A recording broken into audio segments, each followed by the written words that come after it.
What's up guys, Everything Apple Pro here, and it's that time of year again. Colors changing, fruits ripening, and it's time for harvest. So let's see what we've got. In this video, I'm going to be comparing the new iPhone 6s to the old iPhone 6, and I want to give you guys an idea about whether or not it's worth the upgrade. Are the changes worthy of the new price tag, and is this thing truly as amazing as it seems? So the new iPhone 6s comes in one new color, and that's rose gold. A lot of people were worried it was going to be a little too pink, but let me assure you, it's a beautiful new color. It matches the autumn so well, and that being my favorite season, I absolutely love the new color. However, in its wake, as a result of the new color, Apple has removed the gold option for the standard iPhone 6, as well as the 128GB size option. So that just leaves these two colors. So you're probably wondering, how's this thing different than the iPhone 6? Well, everything, and I mean everything, has changed. There is so much different that may not be apparent right away, and that's why you're watching this video, right? Let's go ahead and jump right into all of the major changes. On the exterior, not much has changed. On the rear, the FCC labels are now gone. In their place, there's now an S logo. Also, the IMEI is no longer displayed underneath all that lettering. Instead, you'll find it on the nano SIM tray now, which Apple didn't do for the iPhone 6. Now, if you're familiar with the 6's weight, when you pick up the iPhone 6s, I guarantee you will notice a difference. There's not much on paper, 14 grams in between them, and the thickness is just 0.2 millimeters thicker on the iPhone 6s, but as soon as you pick them up, you will notice increased heft, and you will notice that it fits a little bit more snugly in your hand thanks to the thickness, and that's not a bad thing. I mean, I like it. I welcome the extra thickness because it feels like the phone is more planted in your hand. It's more solid. Heft gives an illusion of quality. So basically, they look nearly identical. The looks haven't changed, but what has? Guys, let me introduce you to the future. This is 3D Touch, and it's going to change the way you use your phone forever. I mean, it is amazing what this adds to your device. It's a pressure-sensitive display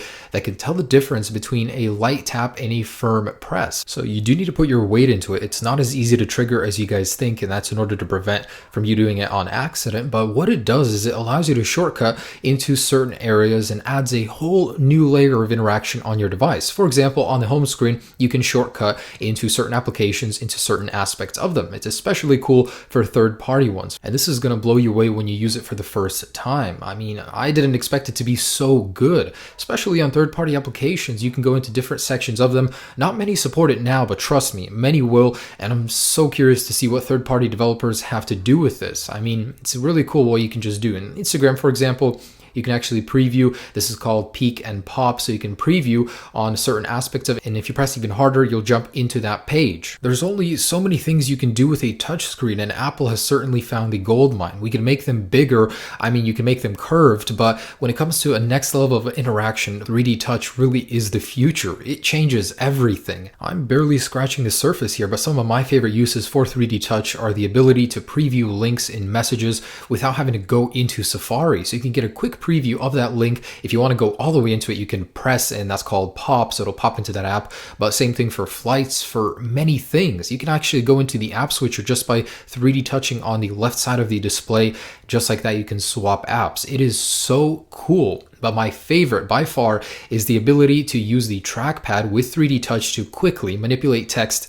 That is so cool. That blew my mind just how natural it feels, and I can edit my text so much better and faster now. So Apple actually introduced a nice new feature called Live Photos. It brings your photos to life by taking a couple pictures before and after each photo, so it gives you a sense that they're animated, that they're just brought to life. And as I swipe through them, you can see the effect. When you actually 3D touch on a photo, you can see that effect as well. They only take up twice the memory as a standard photo, which I thought was pretty efficient, and you can set them as your actual wallpaper. So when you actually 3D touch on them, they'll come to life, and you can record the moment a little bit better. I feel like this could be very nostalgic. There's also a really cool front-facing flash. It's not just the screen flashing. Apple actually built a custom display driver chip to increase the intensity 3 times, and it's True Tone compatible, meaning it'll change the color of the display depending on the temperature. So notice how when I cover up the camera, make it darker, the flash changes colors. On the iPhone 6s, Hey Siri is always enabled. enabled. You don't need to be just charging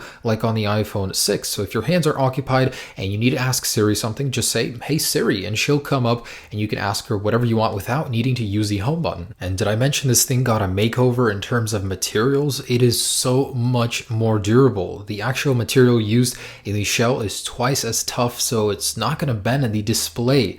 The display, although it does shatter, you're going to have to try a lot harder to break it than on the iPhone 6. It's using a dual ion exchange process, making it twice as shatter resistant. And forget about the bend gate. This thing is so tough, it shocked me. So what's on the inside? The Apple A9 is a 1.8 gigahertz chip, and there's 2 gigabytes of RAM inside the iPhone 6s. This is the first iPhone period with 2 gigabytes of RAM. The iPhone 6 isn't too far behind, it doesn't seem like a very significant difference. But when we get into the actual Geekbench, wow, there's quite a difference here. And in terms of actual usability, the iPhone 6s is fluid fast. I'm experiencing very little stutter or bugs with it. Actually, it's just like butter. It is so smooth. iOS 9 is understandably custom tailored for the iPhone 6s, and it really shows. Not only is the 3D Touch new, but just generally using it, iOS 9 is so much faster. And this happens every single year. I look back and wonder, how was it so slow? I didn't see it being that slow. Is it really planned obsolescence? Not that it really matters, but the iPhone 6s does boot up considerably faster than the iPhone 6. I'm not sure if that'd be important for you, but I thought I'd include it.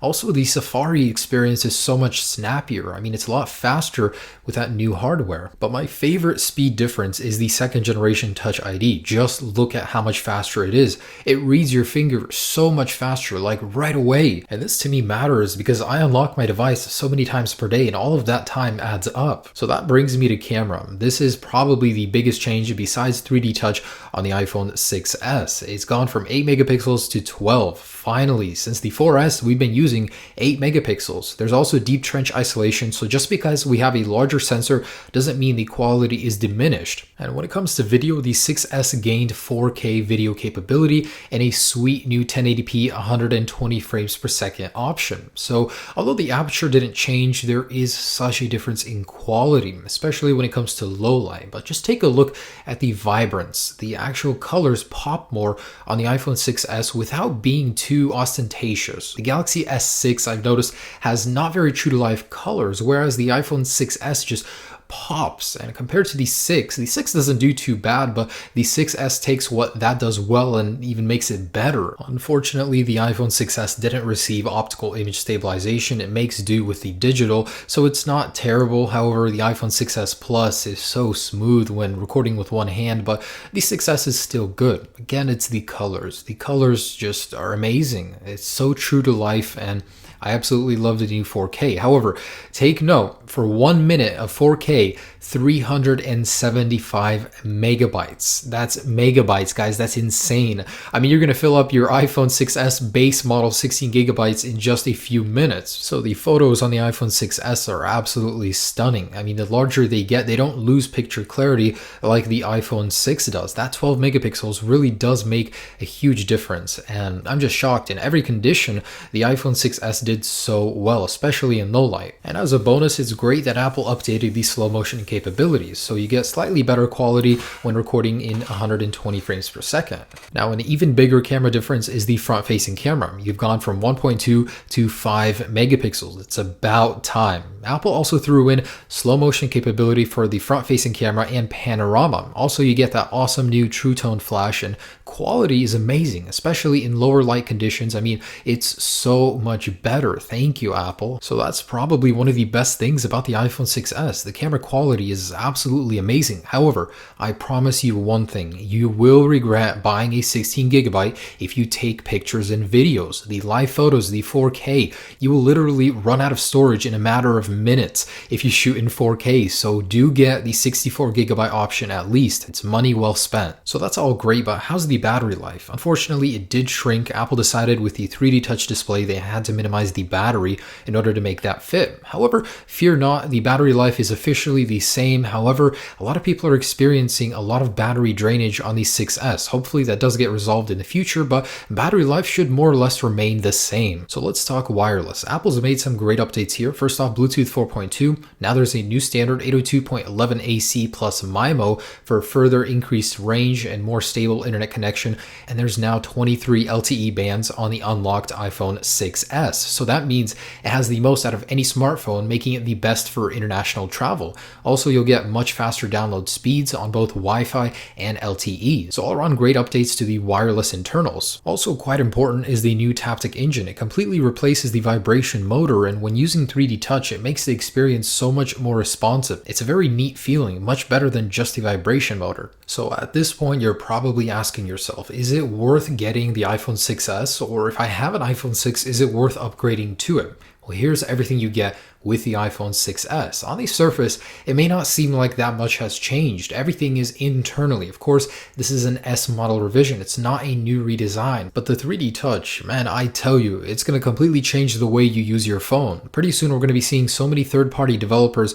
start to implement this into their apps, and it really will change everything. Just try it out for yourselves. Besides that, the cameras are the biggest upgrade. This thing is a lot faster. Not so much as you would think, but it really does matter in those little areas such as refreshing pages, going back and forth from applications, and Safari tabs. So should you buy one? Absolutely. This phone is amazing, especially if you don't already have a phone or if you have a really old one. I mean, you can't go wrong with it. It's $100 more than the iPhone 6, but it's definitely worth the $100 difference. Now, if you have an iPhone 6, is it worth the upgrade? Now, personally, for me, it was definitely worth the upgrade. The 3D Touch is such an incredible piece of technology. It's unlike anything I've ever seen before. The cameras are amazing, and the new Taptic engine, all in all, it just wraps up into such an awesome package. So the iPhone 6S is a pretty sweet piece of technology. Whether or not all of those features are worth the update for you, you're going to have to decide for yourselves, but it really is a significant upgrade. Probably the biggest S upgrade in the iPhone's history. So guys, thanks so much for watching. With this video, hopefully I did help you decide whether or not it's worth upgrading from a 6 to a 6S. Let me know if I missed anything down below in the description, and check out some of my other videos, namely the durability drop test, water test, bend test. It's quite interesting to see just how durable this thing got. Thanks so much for watching, guys. Have a great day. Enjoy your iPhone 6S if you decide to upgrade. Peace.